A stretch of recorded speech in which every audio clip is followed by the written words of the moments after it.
আমি একটা মেয়ে হয়ে বলতেছি, ছেলেরা আসলেই অনেক বেশি ভালোবাসে। কেউ মানুক বা না মানুক, আমি এই কথাটা মানি। এটা একটা আপুর গল্প। আপু আমাকে বলছিল, আমি যখন ইন্টার ফার্স্ট ইয়ারে পড়ি, একটা ছেলে আমার পিছনে সব সময় ঘুরঘুর করতো। আমি যেখানেই যেতাম ও ঠিক আমার পিছনেই থাকতো। আমরা একই মহল্লাতে থাকতাম। সেই ছোটবেলা থেকে আমি ওকে দেখতেছি।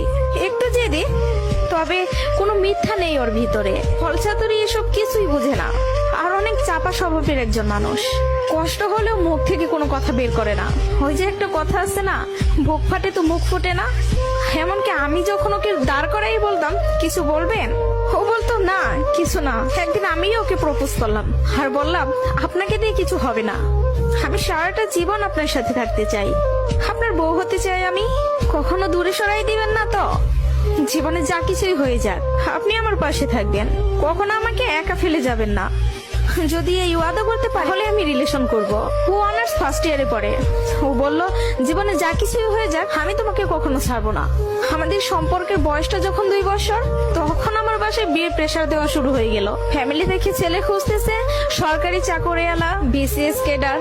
এসবের মধ্যে আমি ওর কথা বলতে ভয় পেতাম, কারণ ও এখনো পড়ালেখা করতেছে।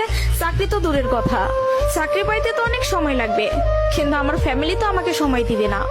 আমি অনেক কষ্টে আম্মুকে রাজি করাই। আম্মু যেন আব্বুকে এই কথাটা বলে, আর আম্মু আব্বুকে বলে। আব্বু সাথে সাথে মুখের ওপর বলে দেয়, সম্ভব না, বেকার ছেলের হাতে আমি আমার মেয়েকে দিব না। তখন আমিও ভাবছিলাম, কথাটা তো ভুল না, কথাটা তো সঠিক। কোনো বাবা মাই চাইবে না বেকার ছেলের কাছে মেয়েকে বিয়ে দিতে।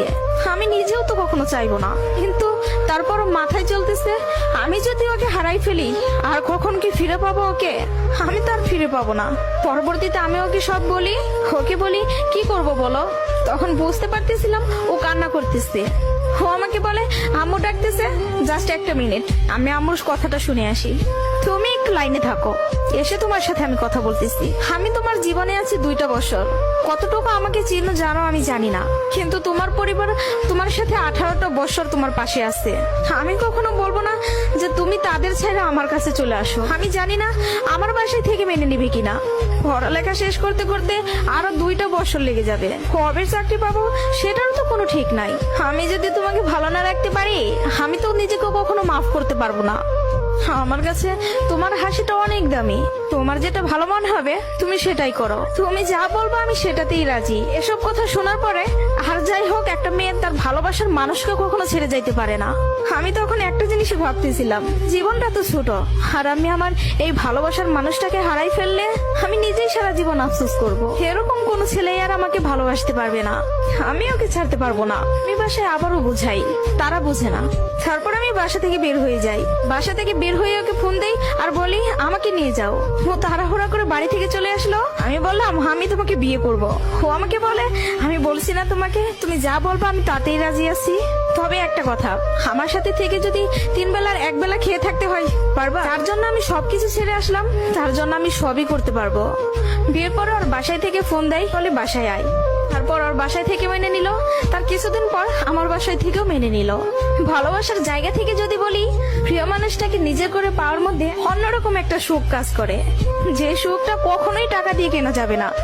আর যদি বলি প্রিয় মানুষটার কথা, আমি ভুল মানুষকে ভালোবাসি নাই, আমার মানুষটা সঠিক ছিল। সেই মানুষটা আমাকে বিন্দু পরিমাণে কষ্ট দেয় নাই। আমি সবসময় একটা কথা বলি, ভালোবাসা সুন্দর যদি মানুষটা সঠিক হয়। প্রিয় মানুষটা যখন নিজের হয়ে যায়, তখন এতটা শান্তি অনুভব হয়, তা হয়তো বলে বোঝানো যাবে না। সুখে থাকতে, ভালো থাকতে টাকা পয়সার আমূল প্রয়োজন পড়ে না, যদি ভালোবাসার মানুষটা পাশে থাকে। কাউকে